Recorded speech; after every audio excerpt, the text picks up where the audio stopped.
It's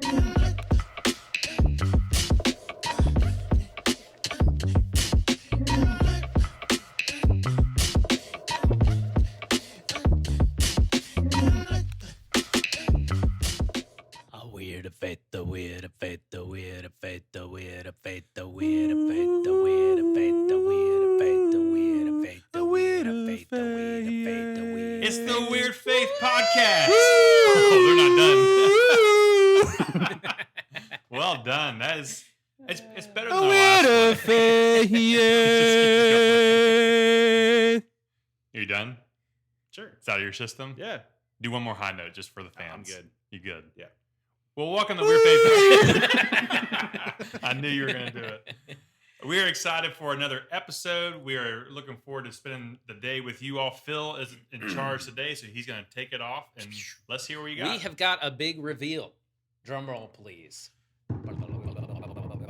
We have got our very own Weird Faith t-shirts. The merch. Finally did it. These are going to be given away to Myself and Josh. Yeah, no, you won't see us have them, not yet. Nope. But we're going to give these away to one lucky contestant next week as they comment on this episode. Every comment is an entry, only one per person, and we're going to give away a shirt. We've got a bunch of different sizes and stuff, and you can rep that your faith is weird. It's not normal, and you are a peculiar person, just like the Bible tells us to be. So these are awesome quality. We should also Smell good.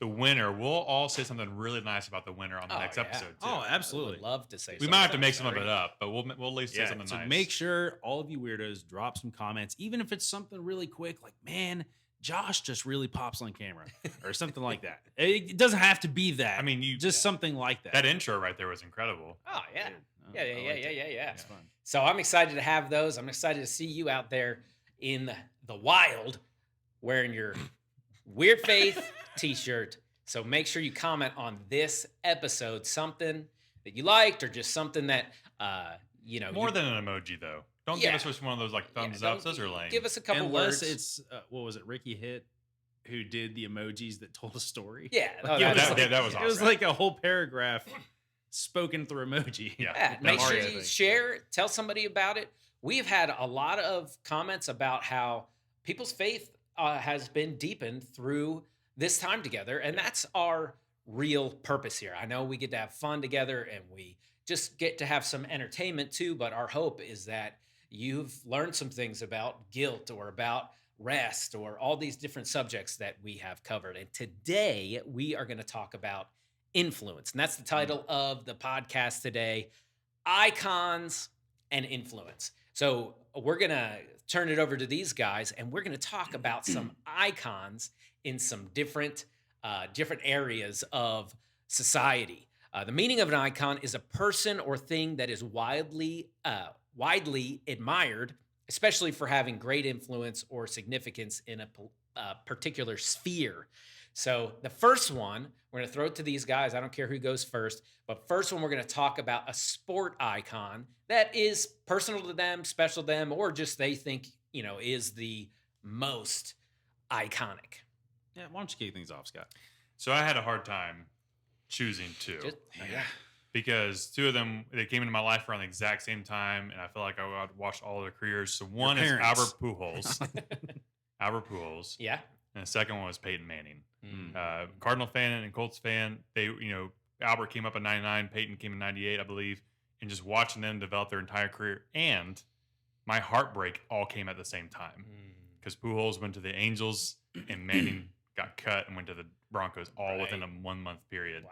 But both those guys are amazing because they're also great individuals. Was that at the same time? Yeah. I feel like Pujols going to the Angels felt like way longer ago. What was it, 10 years? 2012. So that makes sense. 2011, they won the World Series. Because $100 million. Peyton won. Too many millions. Yeah, right. And like 13 with the Broncos? What's that? I think Peyton? he won in 13, yeah. 13 or 14 or something like that. Yeah. But so both those guys are just amazing people. Like they're great individuals. They're great role models for people. I just love them. They're some of the greatest of their generation. I think Manning's better than Brady, other than the titles. I mean, I get that, but Manning's just better. Other than Interesting winning more take. games. I Other think. than being not as good of a quarterback. Sure. Manning was up there. His career didn't last as long. A lot of injuries and stuff. Well, his right? injuries, yeah, and he And, didn't have Adam Vinatieri to win him 3 other Super Bowls. Right. I like that he's in that conversation as like, Oh, yeah. like he should always be in the top 5. He's the smartest like, quarterback I've ever seen. He was incredible to watch. So I wanted to go with, the Homer picks, the fan favorites. I almost went with Freddie Freeman just because of how great a teammate He's a great he Dodger. is too. Like he is just He's all time guy. I felt that. Josh is a Braves fan. Yeah, Freddie Freeman probably still would say is just my favorite baseball player, at least of the last. I thought you would decade say or two. Chipper. No, I would put Freddie over Chipper. So Chipper I would almost be threw up there Chipper too. Jones in there just to mess with you. Yeah, and I love the Chipper current stuck guys. Stop. Chipper had a good agent. But, man, Freddie, just the energy he brings, like he's such a good team leader in the clubhouse. All smiles, he was known for the hugging. Anyway, I went beyond my home teams, like Scott didn't have the courage to do, and I'm just going to talk about Shohei Ohtani because I wanted to stick with baseball because it's my favorite sport. And what Shohei Ohtani is doing for baseball is really never been seen before. And people draw the comparisons of Babe Ruth, like, okay, it has been done before, 100 years ago or whatever. So It's he's for really those that not aren't the into same. sports, he's a pitcher and very good at batting, which is And a something. good it's- outfield. Okay. He can do anything. Yeah, he's and he's in like the 99th percentile That of doesn't happen. speed. So Shohei Ohtani, yeah, the ultimate baseball player right now. Most of the time going into the pros, you're either going to be a really good pitcher or you're going to hit and play the field in some position. Albert Pujols was Um, drafted as a shortstop in the 13th round. Really? First Fun baseman fact. is what he ended up, right? Yep. Yeah, that's what happens to a lot of guys too. Bryce They- Harper was a catcher. They'll be played shortstop because they're super athletic. Shortstop requires a lot of athleticism. And then it's like, man, like he's not really built to be You know a what shortstop. Shohei anymore. Ohtani has in common with Freddie Freeman? I like both of them. He will probably also be a Dodger next year. Maybe. And also they not a look to be Brave. leading there. But yeah, Shohei Ohtani, they showed the stats from last year. I mean, he's just impossible to contend with for MVPs almost, other than Aaron Judge hitting 60 plus home runs. But Ohtani is basically one of the elite of the elite as a starting pitcher. Sub 3 ERA last year, over 200 strikeouts, while also hitting 40 home runs. That's crazy. And that's like totally unheard of. Well, they tell you at young age is like, oh, well, you're a this, you're a that, Yeah. and then you specialize in that thing, and then if you're lucky, you make it. And so Yeah. by that time, you have some of these pitchers at 11 years old never hit again, Never hit. almost, Yeah. Yeah. and so it's There's kids in high school who their coaches don't let them hit because Right. they're like, your arm is too valuable. You need to just focus on your pitching. But when Ohtani came over and the Angels signed him, all everybody talked about was like, he's a two-way prospect, but there's no way it's going to work out. He's going to have to pick one or the other. And his first couple years in the league were rough, but he stuck with it. And he is one of the most dominant hitters and one of the most dominant elite ace pitchers out there too. But also he's just an awesome guy. People He's talk awesome. about how great he is of a teammate. And World Baseball Classic this year, he goes to play for Japan and wins them the Classic, striking out Mike Trout at the very end in dramatic That was fashion. amazing. It was incredible. I think he's the face of baseball right now, and just an icon in sports. The last 3 faces of baseball all played for the Angels. wow. Went from Yeah. Pujols to Trout to Ohtani. Yeah, And it's crazy that Trout's already out of the way. Mhm. it's nuts. Well, it just doesn't last long. We're going to talk about that here in a little while. But so we want those of you that aren't sports fans, don't turn it off. And they got into the weeds there But with do better. baseball. I know Brian Sanders watches. He loves baseball, so he probably really loved that. But how about this? Fashion icons. Ooh, I picked you guys. You want me to start this Yeah, one? let's. All right, so I'll be brief on this one. I picked Adam Sandler. Because like I was like fashion icon, like nobody really is gonna pop into my head. There's styles that I like. I love that Adam Sandler does not care at all. You see a picture of Adam Sandler, he's either wearing like a striped t-shirt or a collared shirt with long basketball gym shorts and Jordans. And it's not like that's my style, but his mentality that it doesn't matter and I'm just going to Confidence. wear what's comfortable. I'm going to wear what makes me happy. I love the Adam Sandler style. Yeah. Yeah, if you haven't noticed, I'm pretty simplistic when it comes to stuff. Like I pretty much model off the Marshall's mannequin at Mhm. Marshall's store. Like I want some Scott just simplicity. call himself a model. I think so. I did. On the You are podcast? tall. I did. Okay. I am tall. That's the only reason I didn't get into it. You could be a building. What? That's the only reason I didn't get into That modeling. is the only reason why. Yeah. You had Oh, a yeah, yeah, future yeah. until. Scott could be a building model. How would this tower look in your neighborhood? Architectural. When Phil threw out the idea earlier, he threw it at me jokingly, but I'm going to throw it out there because I looked it up. This man, his name's Mark Pagen. In 1989, he introduced the greatest shoe ever invented, the Chaco. He is the inventor of the Chaco. He was a fly fisherman and an avid hiker, and he got annoyed that every time he got his feet wet, he'd have to take off his shoes, change his socks, because his feet would get all wrinkly at the end of the day. Mhm. So he invented a shoe that would be all-purpose, all-weather, and his feet would never wrinkle. So he invented the Chaco. sandal in He 1987. perfected the sandal. What year You was I was it? about to say, like, 1989. sandals have pretty been close. around for a long time. I'm pretty sure Jesus wore him too, didn't he? This guy invented a shoe that you don't have to wear socks. When were socks made? Why is it called Chaco? It's the Chaco National Okay. Park, Park, National Park. okay. Yeah, it's based off that. All right. It used to be called Gecko Hmm. because the logo is a gecko. Yeah. Yeah, Okay. But they changed it to Chacos, Chaco. endorse Scott. His Please. name on PlayStation or Xbox. Xbox is also what? Choco Taco? Chaco Taco. Chaco Taco. Yeah. All right. The Music. official shoe of Camp Cowan. There you go. Yes. Music icons. All right. We talked a little bit about music in here, but an icon is different. I mean, I'm going for the one that changed the landscape of music Okay. for generations. I'm going to test your all's knowledge. Are you familiar with the Quarrymen? The Quarrymen? The Quarrymen. No. They gathered together in 1957 with a musician named Paul McCartney, who was later introduced to a man named John Lennon in the city of Liverpool. One was 16, one was 15. And a few years later, they rebranded after a few of the musicians decided to leave and became known as the Beatles. Wow. And then in came Ringo to be the drummer, of course, George Harrison. I don't think you can argue another band that was more iconic in, as far as how it changed culture. I mean, let's left a lasting impact on culture, but also people don't realize how short of a time span they were actually together. The Beatles were not together that long. What was it, like 10 years or something? Maybe I have to look that up later, but they wrote a lot of music Yeah. in that short amount of time that people are still covering today. Right. I did hear a fun fact in looking this up earlier. The song "Hey Jude," which is one of the most iconic Beatles songs ever. Yeah. If you go back and listen to it, Ringo, the drummer, is not playing for the first half of the song. And there's or interview with Paul McCartney said it's because he was in the bathroom pooping. They said he was out of the studio, but they didn't realize it, and so they're just playing it, not realizing that Ringo wasn't there. And all of a sudden, they see Ringo kind of like sneak back in the back, jumps in, and right on beat, just jumps right into the song. That's awesome. So, whenever you sing "Hey Jude" and you don't hear Ringo playing, that's because he was having a bowel That's movement. what's going Hey, on. well, that's pretty weird. Yeah, I almost went with the Beatles. I thought I'd shake things up and go a different route. So you guys are gonna be like, dude, you're not like a fan of this band, like whatever. Frankie Valli and the Four Seasons. That's what you were whistling earlier. Yes, it was. I was Sherry. whistling Sherry. Yeah. Yeah. So I was. Let's do that again. Sherry, can Did he die in the come plane crash? out tonight? No. Frankie Valli is still alive. Yeah. Who am I thinking of? Who did you say? Buddy Holly? Maybe that's who. I'm Yeah, thinking I of. think- Yeah. What'd you say? Maybe that's I right. asked He him said, if did he he died die in a plane crash. Leonard Skinner. It wasn't him. It was that era. I almost said something. Never mind. All right. So Frankie Valli and the Four Seasons, big influence on Italian culture. Their roots are in Jersey. I found some cool facts, though. A big contributor to their success is Joe Pesci.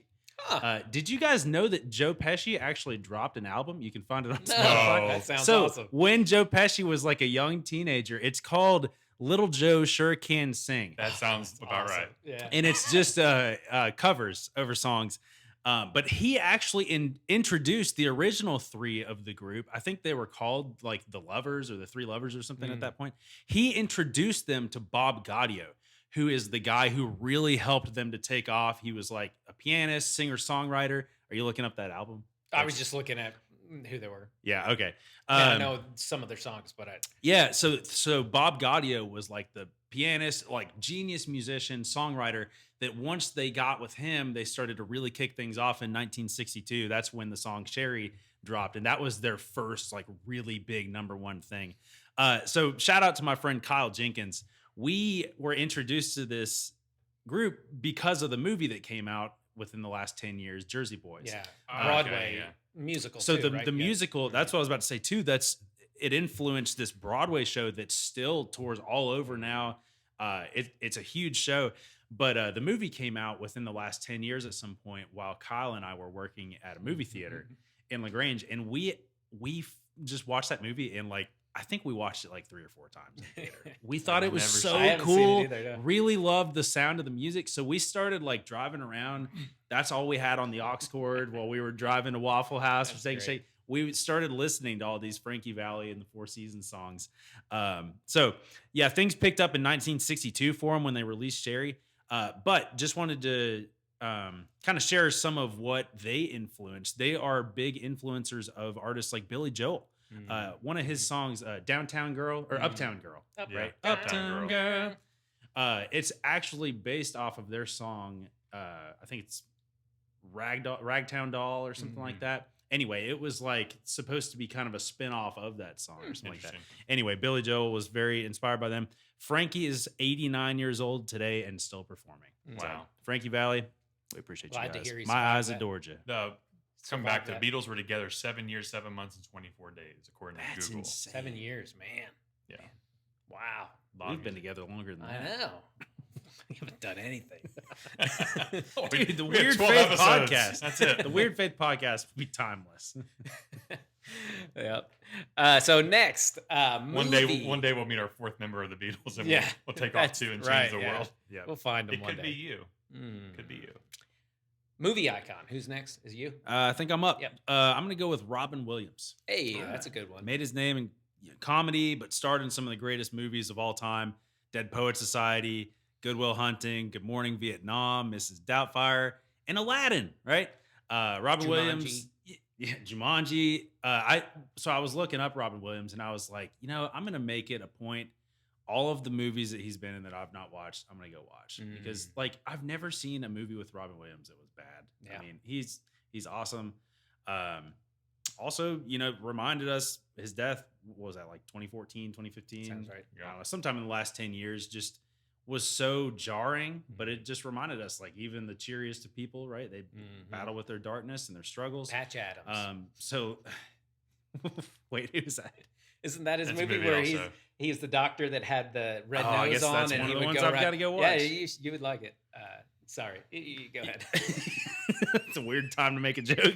No, but that's what he A real did. sad time. He- I'm like, Patch Adams. He was a Yeah. cheery person in the Very. movie that would help heal people. He lost his battle. Patch Adams. No, but yeah, just an awesome influencer, and even his death, influenced people, changed the way that they thought about mental health and the stigma there. But man, Robin Williams movies are amazing. So had to go with him. That's a good one. I Yeah. like it. Yeah. I had to think about it again because I had a couple different avenues to go. But because we opened up today's episode the way we did, I have to go with a man you probably never seen, but you have definitely heard his masterful work. Hans Zimmer. You'll know who Hans Zimmer is. Okay, I've heard yeah. that name. He is a movie composer who's written some of the best soundtracks in history, including Lion King. Right. He composed that movie. He's always worked with Christopher Nolan. So Inception, The Dark Knight trilogy, Interstellar, which is one of the greatest musical scores man. ever. Phil heard that. Dunkirk. Yeah. What'd you say? That was in the space episode. Remember? Right. Oh yeah, Phil yeah, had to yeah. listen Oh, to yeah. it on full Forgot blast. about that. Yeah. But he's done he did some of the DC movies recently, like with Wonder Woman. He did the Justice League, Dune. He's done a lot of movies. He has 7 Golden Globes, 7 Oscars, and 7 Grammys. Wow. Yeah, it's incredible his work of his Iconic. body of work. Yeah, Yeah, absolutely. there's Howard Shore is the guy that did Lord of the Rings. He's second to him, but he's amazing. What about Pauly Shore? Nah, not that good. When was the last time you heard his name? whenever, That's that, an whenever that icon. movie came out back in the Was it Encino Man or Yeah. right? Yeah. Runner up too for movies. Paul Giamatti. Underrated. Go watch the John Adams documentary. Yeah, we got really into talking about Paul Giamatti not long ago and brought him up to some stranger on Call of Duty, and this guy just turned out to be the biggest Paul Giamatti fan there is. He's like, dude, that's He's a my boy. genius. You ever seen? He just started listing all these deep tracks, Yeah. movies Liar, that Liar. nobody No, had Big ever Fat seen. Liar. Big That's Fat the Liar one is that the one I that- think of the most Yeah. because of the cover of him being blue. Painted in blue. Yeah, Yeah. right. Yeah. Right. Yeah. So Paul Giamatti, Absolutely terrible in the Amazing Spider-Man. Oh yeah. Was the It's Rhino? like- yeah, oh, right. yeah, Yeah. That's Awful. right. Yeah, no, not good. So how about leadership icons? This one is really a broad. You could pretty much fit anybody you want in there, but Yeah, this one was also difficult because I feel like no matter which lane you would want to take, but only because I watched for seminary recently, I had to watch a documentary which I highly recommend. But Martin Luther King, the documentary I highly recommend is on HBO Max, or what is it called? Just Max now. Yeah, right, yeah. Called King in the Wild. So good. Talks more about his entire life, but the way he approached the civil rights movement and the nonviolence, Right. Even how he was speaking not just on behalf of African Americans, but he was also just speaking out on behalf of the marginalized. Yeah. Just learning more about him the last few weeks for Right. seminary, some of the books I've been having to read. Just an amazing human being that Absolutely. was incredible and left a Yeah. lasting impact. Yep. Big time. So I was gonna do MLK, but I actually had 3 on here just in case. Who's that your happened. second? Well, I thought about going the like fictional character route and talking about like Dumbledore's leadership or Woody or somebody like that. So I threw MLK on here, but then I also was like, maybe talk about an influential coach. So I put Herb Brooks on here. Ooh.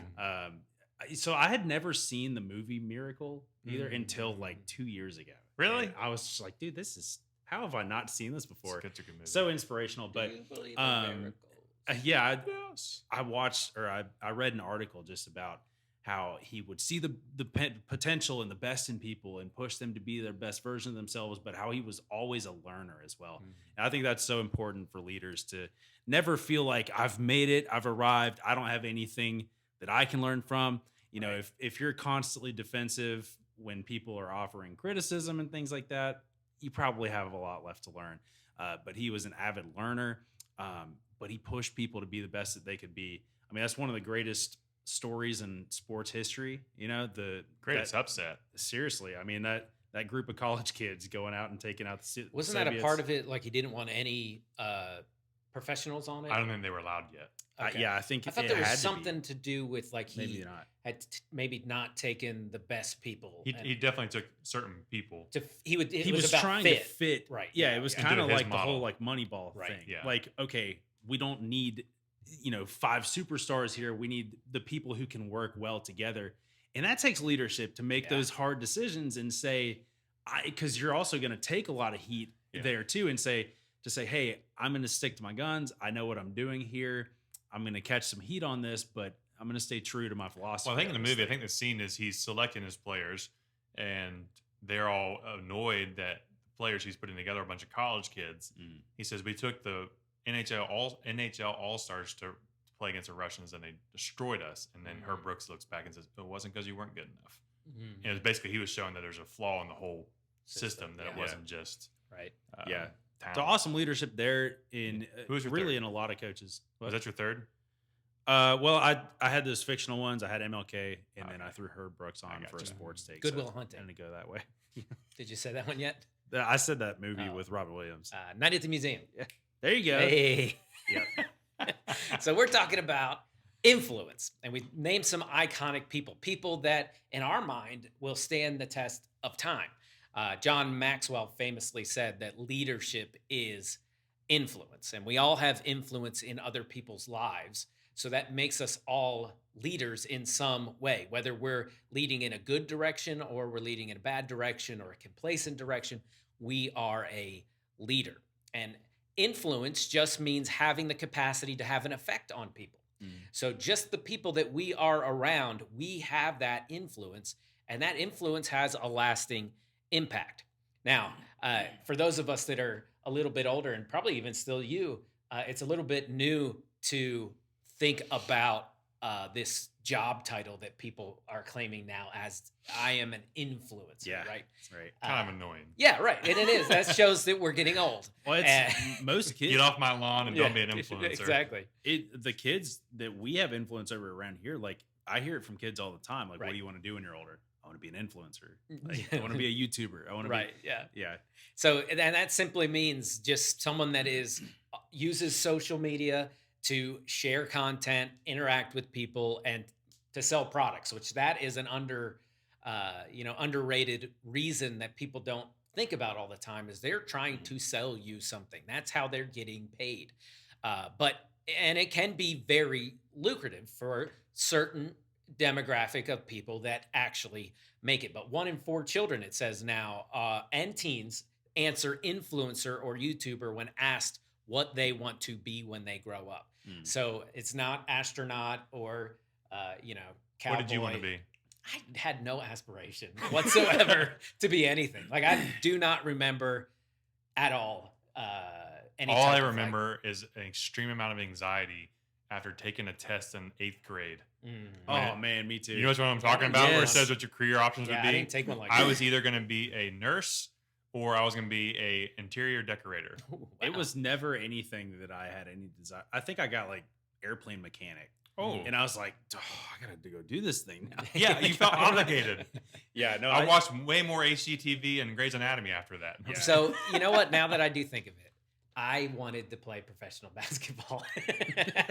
But I think early on, I figured out that wasn't going to happen. Once he realized the backboards were higher than his play school ones that he had, You don't have to give up on your dreams. Yeah. can do it. It's not That, too I much. literally remember when I was like 12, 13, like having dreams about being able to dunk one day. And to be honest, I'm pretty resentful when I see someone like you and know that you have those skills that I could never work for. it helps That I'm a foot taller. explains the abuse. Yeah, in the there's a lot of workplace. resentment there that you have you ever dunked a basketball? Yeah.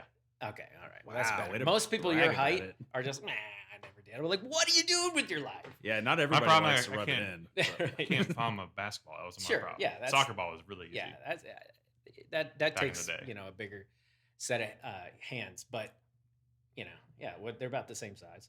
Yeah. They really are. That's weird. I wasn't You got expecting man that. hands. Yeah. Hey, all right. Wait, let me see Get if we can.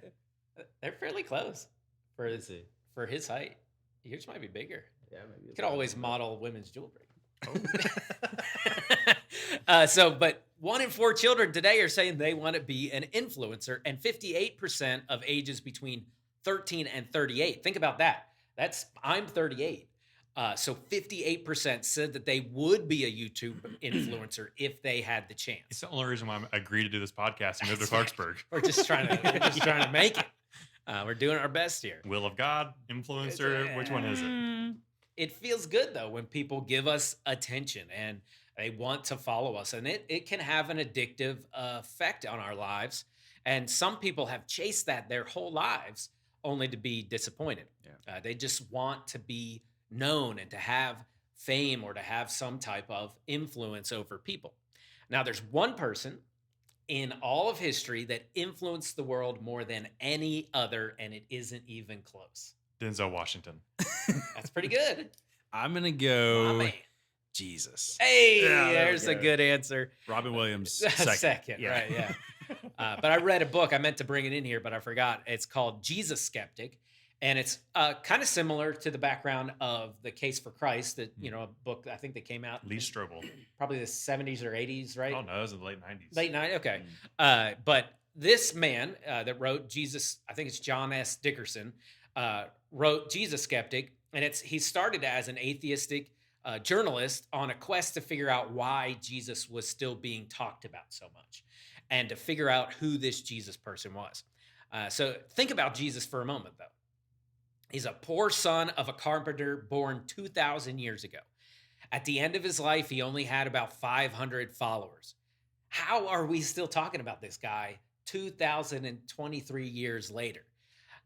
This is what A.B. Simpson said about the life of Jesus. His life was a life of humiliation, suffering, rejection, from the manger to the tomb.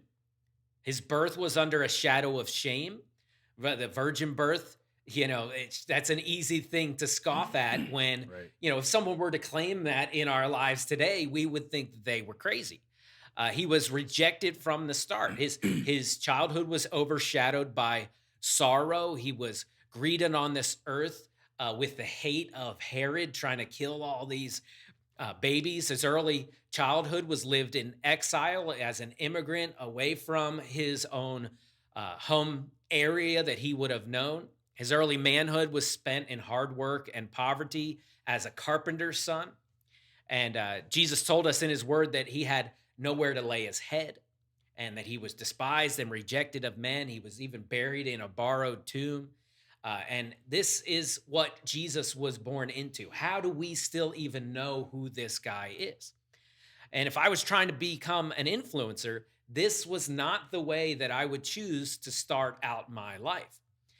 Normally, even an uber famous person influence only lasts about 50 to 100 years. Yeah. Like if you were to go back and read a list of names of famous people from 100 years ago, in this book, Jesus Skeptic, he has 100 years ago, these are top 20 famous people. And there was like 4 of them that I had ever heard of before. Wow. And we think about that, it's such a true thing. People come and people go and they are forgotten. You can ask people under the age of 35 who Robert Redford is.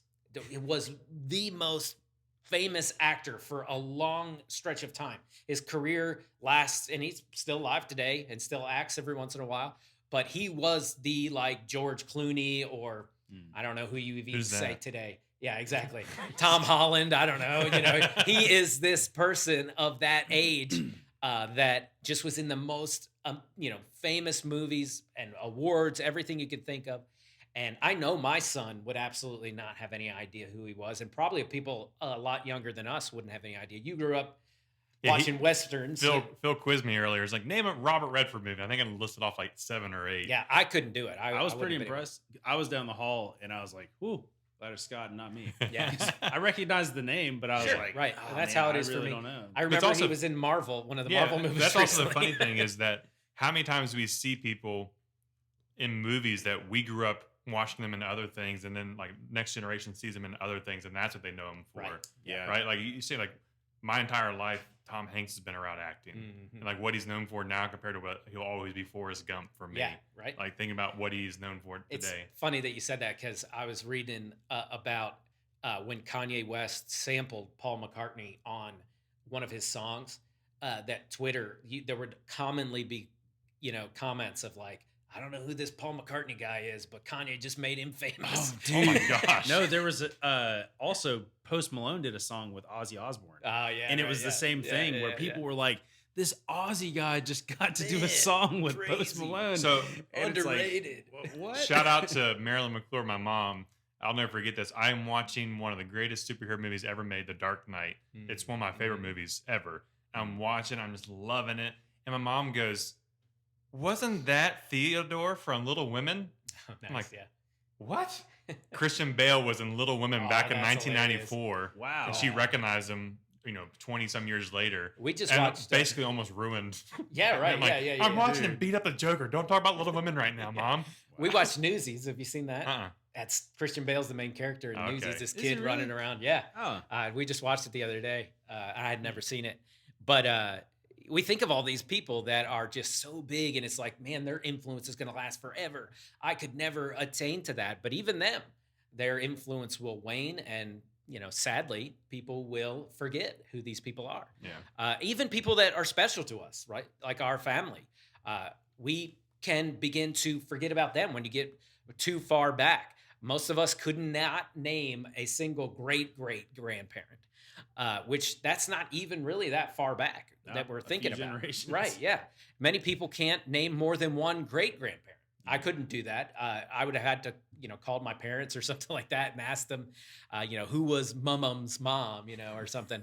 And there's a statistic out there, and this kind of blew my mind, that 1 in 3 can't name all 4 of their grandparents. Their grandparents. Just their grandparents. Wow. Yeah. And so, and I know there's a lot of family situations, and sometimes there's weird things where you might be estranged from that person. But even then, I think in civilization's history, you probably would have known and heard these stories about these people. And to think that it wasn't that long ago, a few hundred years, the life expectancy for people was only 41 years old. Mm-hmm. And now it's 80 something.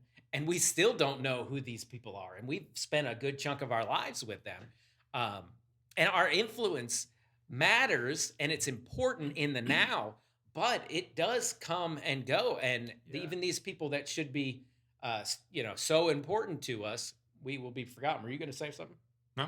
Yeah, I remember I asked him just a little while ago, and he got his dad on the phone. So my dad, who's an avid listener of Weird Faith. Hey, shout out to Rich McClure too. Doug McClure. Doug McClure. But my dad's huge into genealogy, and he's got us back to the 1600s now. So he was able to list off 5 great grandparents, I think, for me. Great. 5, awesome. 5 great. But he's working on 5 generations back. Yeah. Oh wow. Yeah, he listed. So I asked him. I said, "Hey, I don't think I've met any of them. Can you text me all their names?" And I should have known one because my middle name is Everett. Something you didn't know about me. That's a family name from my mom's side. It's been passed down from great grandparents to. Your middle name is what? Everett. Everett. Everett. That's your middle name? Yeah. Oh, make him say it more. Everett. How do you spell that? Everett. What is it again? Yeah. What does it But mean? so yeah. He knows. What? Isn't it Means wild boar. Yeah. My entire about name right. means I am a spot on. My entire name means I'm a Scottish wild boar who's a son of a leper. Man, they nailed that. Right? I got Thanks, it. Mom and Dad. But yeah, he can go all the way back. He's gotten back. He's my dad in his retirement's basically putting all of his genealogy work together. That's cool. In a book. It basically tells the story of my family and their lineage. That's pretty awesome cool. because you think about it, so many people can't do that. And it is an important thing to pass on. Even though, it's proven right there, it's on the internet. Right. It's not not easy that for hard us to anymore. do some of this stuff now. Right. So we think about Taylor Swift and Kim Kardashian, Beyonce. They all have around 100 million followers on Instagram. So what does that even mean, though? Right. This is this thing where you click on something and you're okay with seeing their pictures of their family or their food that they're eating, or that's what it means to be a follower on Instagram. And if they change their lives at all, it's only just a little bit. But 1 in 3 people today follows Jesus. In today's world that we believe is so godless, and we talk about all the time how the world has turned its back on God. 1 in 3 people claim that Jesus is the Son of God. And we just crossed the 8 billion threshold earlier this year. Yeah. So that's a lot of people. It's 2.6 billion people believe that Jesus is who he said is.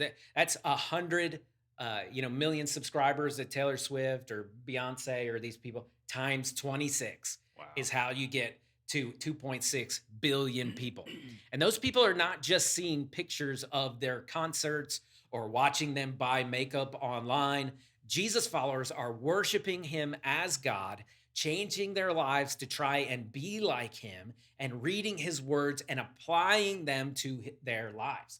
That's an amazing thing. How did we get here from just 500 people when Jesus ascended to heaven? Yeah. How did Jesus's influence grow to this, from this person that lived in a Middle Eastern city 2,023 years ago to 2.6 billion followers all over the world? And Jesus adds millions of followers every single year. It's not just, it might not be the popular thing in America right now, but around the world, Jesus followers are exploding in China and other parts of the world as well. We see that Jesus continues to add more followers. It's insane to think about. He only lived 33 years. We talked about the Beatles only being together for 7 years. He only lived 33 His ministry was only 3 years. Yeah, right. Yeah. So, of a short life, only 3 of those years really doing the ministry. Absolutely. Yeah. And that was 2,000 years ago. And we just couldn't name, these people that just were back just a little while. And this wasn't hundreds of years later that followers begin to swell and to begin to grow. By the end of 100 AD, but by the time 100 AD, there was 500,000 Jesus followers. So this wasn't superimposed, hundreds of years later. People that knew Jesus were eyewitness accounts of Jesus's life, of the miracles he did, the teachings he taught, and they wrote down all the stuff he did, and he spread it all around to all the different people that were following him. And they took the message, and it grew to 500,000 people by just the end of the first century. And that exponential growth then, being in a time where it would have cost so much to make a decision to become a Jesus follower, Right. too. Absolutely. Like, really, we don't have to sacrifice a whole lot to say we're Christians most of the time. Right. People will say, oh, I'm so persecuted for this, persecuted for this.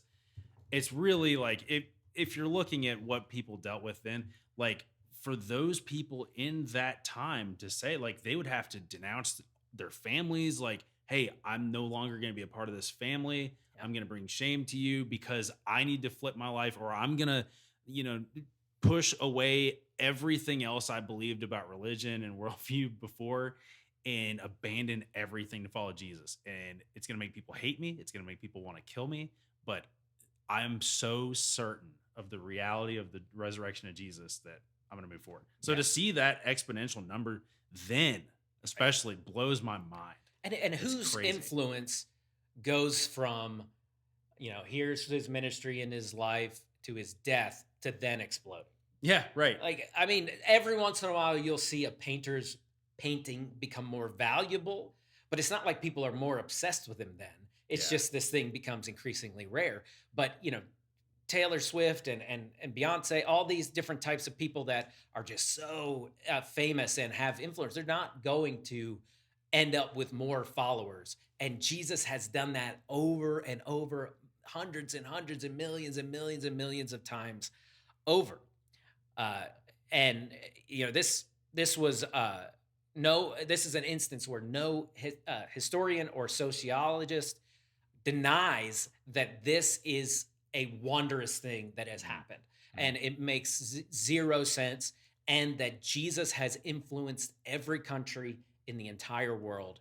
And I don't know how we get there apart from the explanation that Jesus was who he said he was. And hopefully you don't have this in your notes, but I mean, they were even trying to figure this out in the first century. Yeah. Like they were growing at such rapid rates. Look at the first 5 chapters of Acts. Right? They haven't even left Jerusalem yet. They're still sitting there waiting for the Spirit to come, and all of a sudden their numbers start increasing by the thousands on every single day. And the big threat was the religious leaders, and one religious leader named Gamaliel, who some people believe later actually became a follower of Jesus too, but he also was the one who taught Paul. Yeah. But at one point they arrest the apostles, and it says this in Acts chapter 5.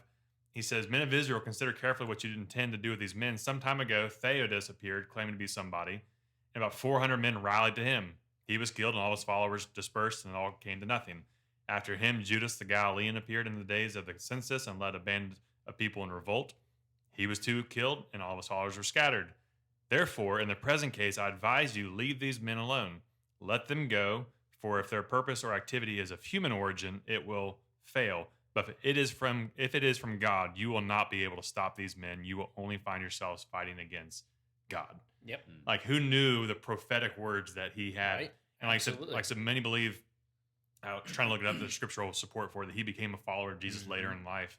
I said he's the one that also influenced Paul.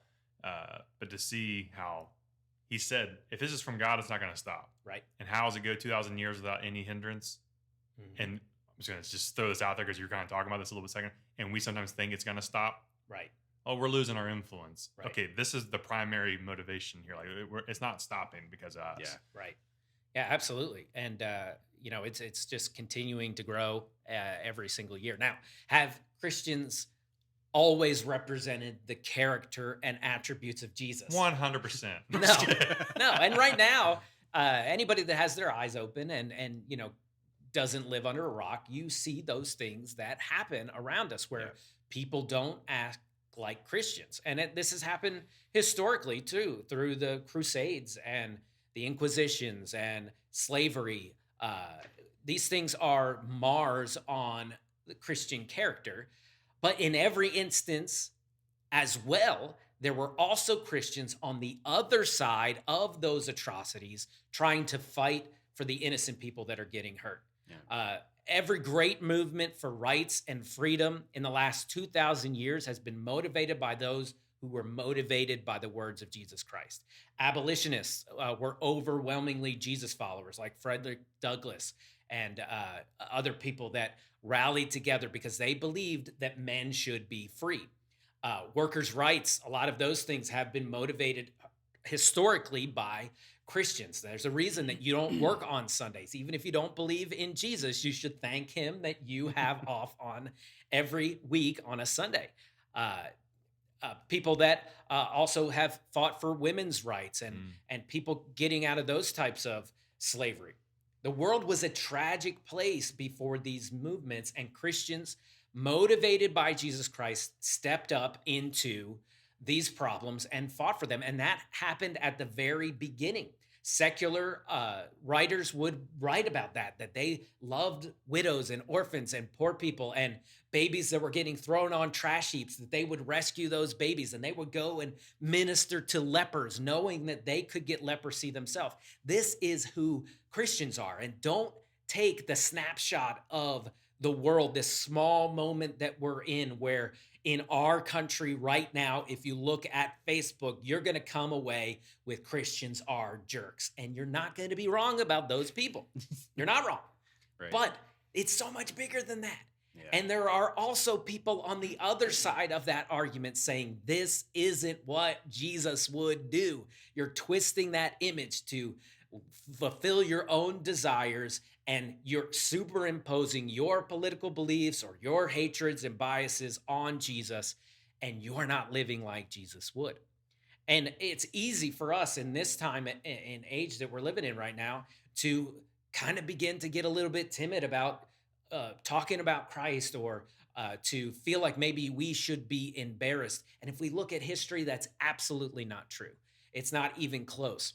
The modern idea for hospitals started as mission efforts in churches. Most of history we talked about was the average lifespan was 41. And because of the aspect of this movement of hospitals and doctors and nurses, where they have come together. Just look at even today, a lot of hospitals are Mercy Hospital or St. Joe's. There's a reason. It's because Christians have been motivated to help people that were helpless and to provide care for people that could not otherwise get care. Public schools, as we know it today, was an idea of Christian Quakers in America who wanted to teach people to read. Every early university was started as a Christian institution, Cambridge and Harvard and Yale. Only 10 to 15% of ancient people could even write a sentence in their, down. But the Bible motivated people here, wanted to teach people to read. And that's how we get even Sunday schools back in England, and where they would start these things, were motivated to teach people to read the Bible. Even here in the United States, after slaves were released, their Sunday schools were where they could learn how to read, and they would get to know how they could be a better, more educated person through the church. Most of the early scientists were devout believers in Jesus Christ, like Isaac Newton. And if you could look back at history, the scientific revolution just happened to coincide with the Protestant Reformation at the same time, where people were motivated by their personal relationship with God, and they were inspired to ask questions about his creation and to seek out answers. The world was a brutal place and a desperate place before the influence of Jesus. And to give to people that without ever getting anything in return, and to love our enemies, and to care for the widows and the orphans and the vulnerable and the sick. Jesus in his life fed people, and he healed the blind, and he sat with the outcast and those that were seen as unclean. And this is the influence that Jesus has had in our world. And whether or not you're a believer in Jesus, whether or not you say that he was God or not, you cannot deny that he is the most influential person to ever walk this earth. Yeah, there's a great historian named Tom Holland, not Spider-Man. Yeah. His name's Tom Holland, and his primary focus was on, I think it was on Roman history. and there's an interview with him and N.T. Wright, who's a theologian and amazing writer. The two of them get an interview, and I'm not sure if Tom Holland believes like in the resurrection, but he obviously believes in Jesus from a historical perspective, and he says that you cannot deny the influence, as what you're saying. He talks about how even then, like one of the reasons why the faith in the ministry grew so rapidly was who it was reaching. It was showing compassion to people that no one ever gave compassion to. It was thriving in the margins, and just to see. So I would encourage you. I'll find that. Maybe I'll share that too on our social media pages. Go listen to it. It's a great interview. It's if you like history, but you can't deny that his influence is all over the place. I meet a lot of people. Even Gandhi even said that too. Yeah. I love your Jesus. I just don't like your Christians. Right. Yeah. Right. And I meet a lot of people who are like, I just don't know if I like Christianity. I'm like, I don't think you can look at Jesus and not like it. Right. Yeah, that's one of my favorite things I've heard people talk about are, like you mentioned, the historical documents of leaders in, 100 years after Jesus, 200 years after Jesus, who would say, like, we're legit baffled and confused as to why these people who say they follow Christ live the way that they do. Right. Like we don't know what to do with these people. Like what do you do when you threaten somebody and punch them in the face and they turn around and they baked you cookies and they want to invite you into their home? That's the experience that they had with Christians. And it made them ask that question, like, what influenced you to be this way? And it's the resurrection. Like if Jesus is who he said he was, that changes everything. Yeah. Not about just what I believe, but how that's going to inform my actions. And it's crazy. And that's today. We've talked a little bit about that, like how we can get discouraged because, the government isn't doing what God wants. That's not how this thing started. Pilate rejected him. Herod rejected him. All that. I could argue that things kind of started getting hairy when Rome became a Christian nation. Right. Oh, absolutely. I'm just going to say this. If it was God's design for that to be the primary method, so I'm like, this is a deeper podcast than we'll ever want to get into today, but Christian nationalism, like God desires this Christian nation, Rome would still be in power. Mm-hmm. Yeah. And Rome has been in crumbles for over 1,000 years, right? Yeah. But the problem is when you mix it. Yes. When you mix it, it ceases to be Christian. Yeah. And the idea of Christian is to give over power and the things that you have to share and to care about people that can't bring anything to the table. And it gets all twisted. What were you going to say? I was just going to say, like, this is so it's worth noting because of the society we live in today. This is the model of Jesus is so, like, how do you have influence is so different than what we believe today. Like we think today it's all about building my brand, having the followers, setting myself up to have a platform to be high. Jesus, through his entire life, like I love that. Was it A.B. Simpson that quote just about like, dude, it was shame. It was Jesus lowering himself. It was constant humility, right? And that's like Jesus has more influence than anybody else in the world. And he would constantly, when he did the big things, like the big miracles, he'd tell people, hey, don't talk about it. Don't tell anybody about this thing. It wasn't, hey, let me see how fast I can get everybody's eyes on me. It was, let me see how I can serve people. Let me see how I can walk in humility. And that's so different than how we view influence today. Well, think about the icons that we talked about just a little while ago. Wasn't Jesus's possessions that was impressing people and what he wore and how he, his style. It wasn't his athletic ability. He was particularly strong or a great warrior. It wasn't that he was an artist or a poet as far as, painting or those things. You can definitely see beauty and artistry and creativity in his words. It wasn't that he, brought something to the table other than the amazing revolution that was putting other people before yourself, and that he was God in the flesh, and that he loved us and was doing something for us. And that is the beauty of the gospel that cannot be denied. And it's the thing that got us to where we are today. And ultimately, obviously we have to mention the resurrection. The resurrection, if Jesus rose himself from the dead, no matter what he said, even if it wasn't beautiful, I'm with that guy. Yeah. But it was, and it's changed people's lives for 2,023 years. Yeah. I was going to say two quick things. One, going back to something you said earlier, I feel like we feel like we have to be defensive of all things Christianity. And we try to be the big generalized big C. Like every month a new documentary comes out of something just damaging. I think if we stop focusing on all those big things and just start looking at the things that we can do, what we can control, you and I can model Jesus. Right. Simple as that. Yep. We can't always expect everyone to do that, but we can speak for ourselves. We can speak for our local context. We can speak for our local church. Yeah. The second part alongside of that, and that's where I think this is. I just want to say that I think the ones who are doing it best will probably never know who they are. Exactly. You know what I mean? Yeah.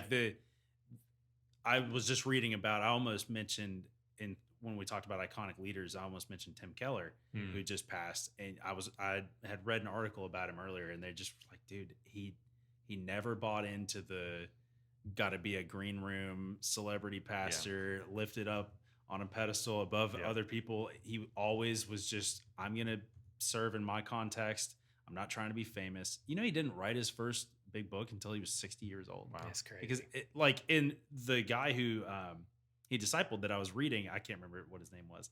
He just said really, Tim Keller didn't want to write something until he felt like he had the wisdom to do it. Yeah. Anyway, I totally cut in there, but you're good. There are people out there who are following Jesus well, leading well, have so much just super healthy influence over the people around them. You'll probably never know their names because they're not trying to be famous.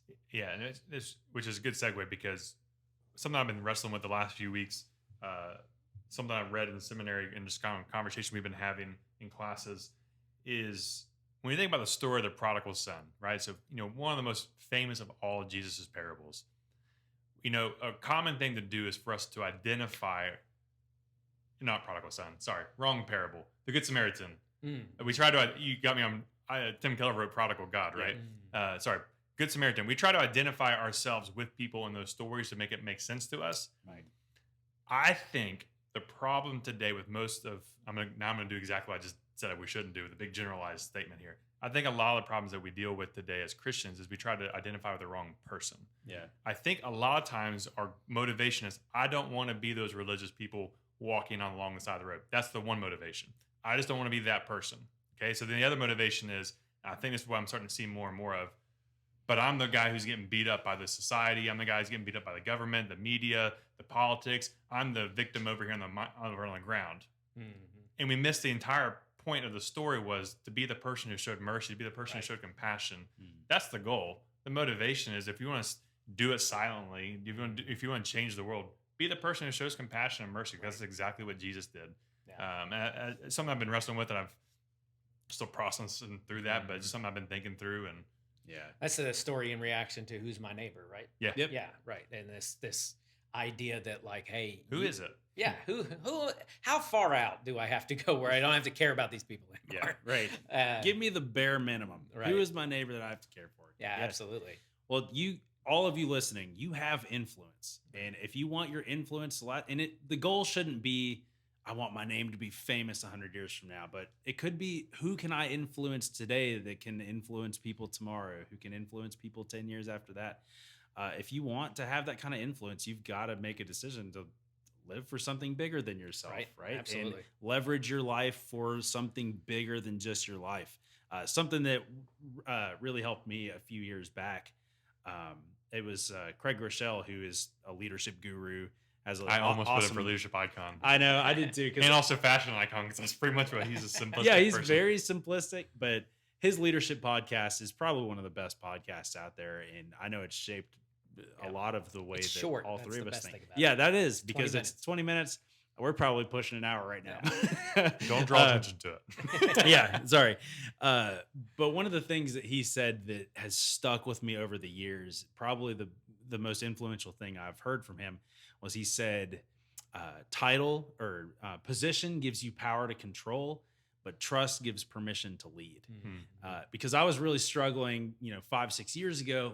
I was really excited to be a pastor and to get my first full-time job at a church. And I was really hung up on, I don't have a title yet, so I can't have influence, right? Mm-hmm. I don't have that name. attached to me. So there's no way I can really influence people the way that I want. And that's what he's saying. Like, position can give you power to control people. But hey, it doesn't matter if you have the title. Build trust with people, build relationships, and they'll give you permission to lead. Yeah. And I found that to be true. And I kind of adopted that as my philosophy. When I moved here, I didn't have a full-time role at the church, but I decided I'm just going to build relationships with people. Yeah. I'm going to build trust. And in time, I was able to have influence over those people. We'll see that sometimes in churches where someone will come up and maybe only be in the church for a couple weeks, and then they tell you they want to start something. Right. And they want to start this, or they want to start that, or, hey, I'd love to be a this. And you're like, you don't even know it yet. You know, like you have to have influence before you can have that position. Yeah. And the only way you can do that is through relationships and building trust with people and showing people that you care. Yeah. So Jesus obviously did that in his life. And that's why we're still talking about him 2,000 years later. I just got a couple little interesting things here, and then we'll wrap up. But in France alone, this blew my mind. In France alone, there are 9,000 cities that have the word saint in it, all of which are talking and dedicating to people that were followers of Jesus. Wow. And so there is no way to really look up like how many cities are named after Jesus, because you got places like Bethlehem, Pennsylvania, or Nazareth, or all these different types. And if you just look up the word saint, though, that's going to give you a lot of times like, oh, this is a Christian, tie-in. I just thought that was crazy. We also mentioned AD and BC. Obviously the time is split in half. The calendar, every time you look at the calendar, it is reminding us when Jesus lived and the impact he had. BC means before Christ. AD means Anno Domini, which means in the year of our Lord. And, there's an effort right now to change it to Common Era, but you can do that all you want, but it's still going to be 2023 years from the life of Jesus Christ and how he changed everything back then. No one had more influence ever than Jesus, and it continues to increase. And Jesus actually predicted that this was going to happen in Acts 1:8 when he told them the Holy Spirit's going to come. He says, but the Holy Spirit will come on you and give you power, and you will be my witnesses, and you will tell people everywhere about me in Jerusalem, in the rest of Judea, in Samaria, and every part of the world. I've never thought very much about how bold of a statement that was when you're telling 500 people that. You just named some people in Acts where it talked about how this person led 400 people and then that movement died away. And, we've seen that throughout history, people that have risen and fell. But Jesus is saying here, everybody is going to know about this good news and about what we just went through with this death and burial and resurrection of Jesus Christ. Jesus also predicted that he would give peace and rest to those that follow him. And history is covered in people that are just changed by Jesus Christ and the claim that he has made a difference and made their life better. And it has inspired art and music and just a litany of books and just so much inspiration because people have had this relationship with Jesus Christ. And we see that influence that way. It doesn't even make sense that we know the name of Jesus Christ today. And this explosive and continued growth of Jesus followers is one of the greatest defenses for the faith, that his claims about being God are true and that he was who he said he was. Jesus is the most influential person to have ever lived. So the question today for you is, what will you do with him? Atheist C.S. Lewis, I know all of us up here really have been influenced by and enjoyed his stuff. It's so deep and also just profound. But he studied the life of Christ as a skeptic. But he came away as a believer, much like we've talked about Lee Strobel and John S. Dickerson and C.S. Lewis here.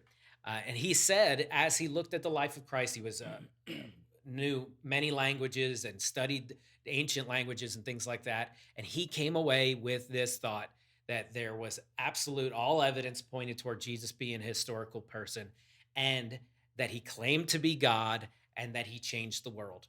And those things cannot be disputed. Yeah. He was a historical person who claimed to be God, and the world changed because of him. And Lewis came to the conclusion that there was three things that you could say about those things: that either Jesus was the most amazing liar to have ever lived, he was a lunatic that somehow inspired people, or he was God himself. He was Lord. So if Jesus was who he said he was, and he gave you his words, and he desires a relationship with you, and gave you the ability to come to him, to change your life, and to give you rest, then what kind of influence are you allowing him to have in your life today?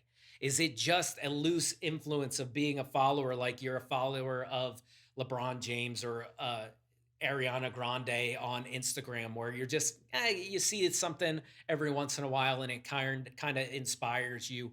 Or are you ready to follow him like the early church did, where they left everything behind and they followed him? That's the question that we're given today. Yeah. And I don't believe that anyone that would honestly look at the life of Jesus Christ from ancient texts and ancient scriptures and seeing how we've got to the place that we are today. Hey, look, you cannot like the church. There are a lot of times I don't like the church. Amen. You cannot like Christians. There are a lot of times I don't like Christians, but you cannot look at the life of Jesus and come away with anything. I believe this, but that you can't come away with anything but that he was God. Yep. I want to encourage you to do that. Yeah, the gospel, this news of Jesus and the historical accounts demands that you respond in one way or another. That Jesus is Lord of all, or he's not. So there's really like no way to casually be about it either. Right. And just be on the fence, like, yeah, I do believe that, but I'm not going to, like, dude, Right. If you actually believe that Jesus is who he said he was and that this is true, that should change everything about every day of your life. In every sphere of your life. There are some people that, well, he was one of the ways, or he was a good teacher. That is not what he said. Nope. He said, I am the way, the truth, and the life. No one comes to the Father but through me. Yep. So he's either the one or he disregards all the rest of them. Yep. And in your mind, he might be a bad person then. But there is one way, and it is through Jesus Christ. Amen. Hey, we love you guys so much, and we're so Good. glad you joined us. Don't forget to comment on the video today. Hey, share this with somebody maybe that has been struggling with being a little bit embarrassed about being a Christian, or maybe a little bit ashamed. Call him a lunatic and say, declare him as Lord. Yeah. I'm just kidding. Yeah. And then call him a weirdo. Because they're going to Yeah, be there so you go. into our podcast. So, yeah, make sure you share, like, and subscribe to our channel on YouTube or wherever you're watching or listening to the Weird Faith Podcast. And hey, I want to shout out the book Jesus Skeptic. I very much recommend you, because right now we're getting a lot inundated with a lot of the negative things that Christians have taken a part in. There's and don't deny it. There's documentaries that we've talked about and things that are being exposed about scandal and controversy. 100%. When those things are true, we are on the same side with you. And Christians fail just like everybody else fails. And there have been times that God's word has been used in a wicked way that displeases God. But we can't just have in our moment right now. We've got to take a whole picture of this movement from the beginning of time. And I would definitely recommend you reading the book Jesus Skeptic, and to be reminded of the changes that the life of Christ has made in this world and the influence that he has had. It's good stuff. Yep. Been a good day. Yeah. Amen. Thank you, weirdos, for joining us. Phil, you going to sign us off with your... Don't forget to comment on the video below. We're going to give away a Weird Faith shirt. To make It's going to look so good on you. You'll become my next fashion icon. Yeah, that's right. When you have that Weird Faith shirt on. Hey, this has all been about whether you're going to be a apathetic, comfortable Christian, or whether you're going to be a true follower of Jesus Christ because of the influence that Jesus has had in our lives. So let's get weird, because normal isn't working. We love you, weirdos.